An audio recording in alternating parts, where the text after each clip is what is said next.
তার পরিপ্রেক্ষিতে এই যে ইরান এবং ইসরায়েলের মধ্যকার যে যুদ্ধ, সেই যুদ্ধ আমরা চলমান দেখছি। এর মধ্যে যুক্ত হয়েছে মার্কিন সাম্রাজ্যবাদ। মার্কিন সাম্রাজ্যবাদ ইসরায়েলের পক্ষ নিয়ে তাদের পরমাণু ঘাঁটিগুলিতে আক্রমণ চালিয়েছে। এই যে পরিস্থিতি, এই পরিস্থিতি আসলে পুরো দুনিয়ার মানুষ, যারা শান্তিপ্রিয় মানুষ, তারা ভুক্তভোগী। যুদ্ধ হলে তেলের দাম বাড়বে, তেলের দাম বাড়লে পরিবহন খরচ বাড়বে, যে আমদানি যা করা হয় যে সমস্ত পণ্য, শিশু খাদ্য থেকে শুরু করে সমস্ত খাদ্যপণ্যের দাম বাড়বে। এই যুদ্ধ কারো জন্যই মঙ্গল বয়ে আনবে না।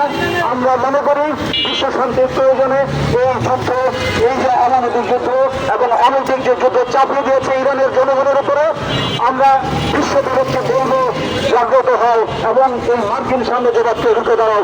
আমরা বলতে চাই এই যে যুদ্ধ চালিয়ে যাচ্ছে ইসরায়েল এবং মার্কিন সাম্রাজ্যবাদ, আমরা তীব্র নিন্দা জানাই।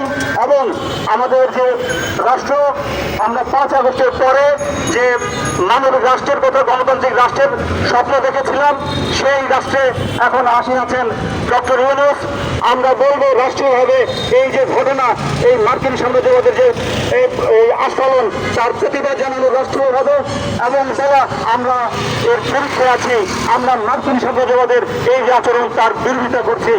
আমরা রাষ্ট্র যদি তা পদক্ষেপ নাও নেয়, আমরা বলবো ইরানের জনগণ, আপনারা জেনে রাখবেন, বাংলাদেশের জনগণ, বাংলাদেশের শান্তিপ্রিয় মানুষ আপনাদের পক্ষে আছে। আমরা তাই বলবো, বিশ্ব যে বিবেক জাগ্রত হও, সাম্রাজ্যবাদ থেকে দাঁড়াও। সকলকে ধন্যবাদ।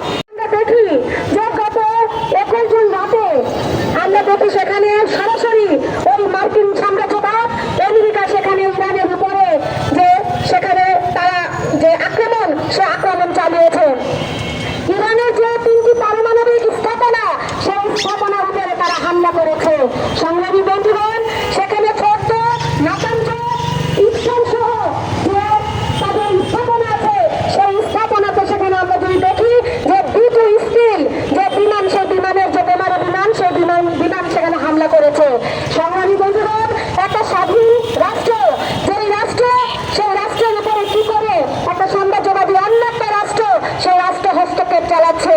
সংগ্রামী বন্ধুগণ, আমরা দেখেছি যে পূর্বে সেই ইসরায়েলের সেখানে ওই ফিলিস্তিনিদের উপরে, ফিলিস্তিনের যে বীর জনতা, তাদেরকে কিভাবে সেখানে নিঃস্ব করে দেওয়ার জন্য সেখানে তাদের হসপিটাল থেকে শুরু করে, শিক্ষা প্রতিষ্ঠান থেকে শুরু করে প্রত্যেকটা জায়গায় এই ইসরায়েল জাহানবাদীরা আক্রমণ করেছে। এবং সেটার পরপরই আমরা এর আগে দেখেছি সিরিয়া সহ মধ্যপ্রাচ্যের বিভিন্ন দেশে মার্কিন সাম্রাজ্যবাদের মদদে সেখানে তাদেরকে তাদের দেশের উপরে আক্রমণ চালানো হয়েছে। সর্বশেষ ইরানের উপরে তারা আক্রমণ করছে। আমরা মনে করি যে এই যে যুদ্ধবাজ, যে মার্কিন সাম্রাজ্যবাদ, সেই মার্কিন সাম্রাজ্যবাদের মদদেই ইসরায়েল এত হৃষ্টপুষ্ট, এত শক্তিশালী হয়ে উঠেছে। আমরা এর তীব্র নিন্দা জানাই এবং একই সাথে আমরা বলতে চাই যে যে জাহানবাদী যে ইসরায়েল, সেই ইসরায়েলকে জাতিসংঘ থেকে বহিষ্কার করতে হবে। সংগ্রামী বন্ধুগণ, আমরা দেখছি একের পর এক এই ইসরায়েল জাহানবাদী, সে তারা এই মার্কিনীদের সহায়তায় দেশে দেশে তারা মধ্যপ্রাচ্যের বিভিন্ন দেশে তারা আক্রমণ চালাচ্ছে, হত্যাযজ্ঞ সেখানে চালাচ্ছে, আর জাতিসংঘ সেখানে চুপচাপ বসে বসে সেগুলো তামাশা দেখছে। আমরা সেই জায়গা থেকে বলতে চাই, অনতি বিলম্বে যে ইরান ইসরায়েলের যে যুদ্ধ, সেই যুদ্ধ সেটা বন্ধ করতে হবে। এবং একই সাথে আমরা বলতে চাই যে জাতিসংঘ, সেই জাতিসংঘ থেকে ইসরায়েলকে তাকে বহিষ্কার করতে হবে। এবং যুদ্ধবাদ যে মার্কিন সাম্রাজ্যবাদ, যে সাম্রাজ্যবাদ পৃথিবীর দেশে দেশে যেখানে সম্পদ আছে, সেই সম্পদকে লুণ্ঠন করার জন্য তারা এক দেশের সাথে আরেক দেশের যুদ্ধ লাগিয়ে দেয়। সংগ্রামী বন্ধুগণ, আমরা যদি দেখি এই যে মধ্যপ্রাচ্যে সেখানে যে খনিজ সম্পদ, সেই খনিজ সম্পদকে কেন্দ্র করে আসলে এই মার্কিন সাম্রাজ্যবাদ দেশে দেশে যুদ্ধ পরিচালনা করছে। সেই যুদ্ধের মধ্য দিয়ে তার দেশের যে অস্ত্র ব্যবসা, সেই অস্ত্র ব্যবসা যেটা আমরা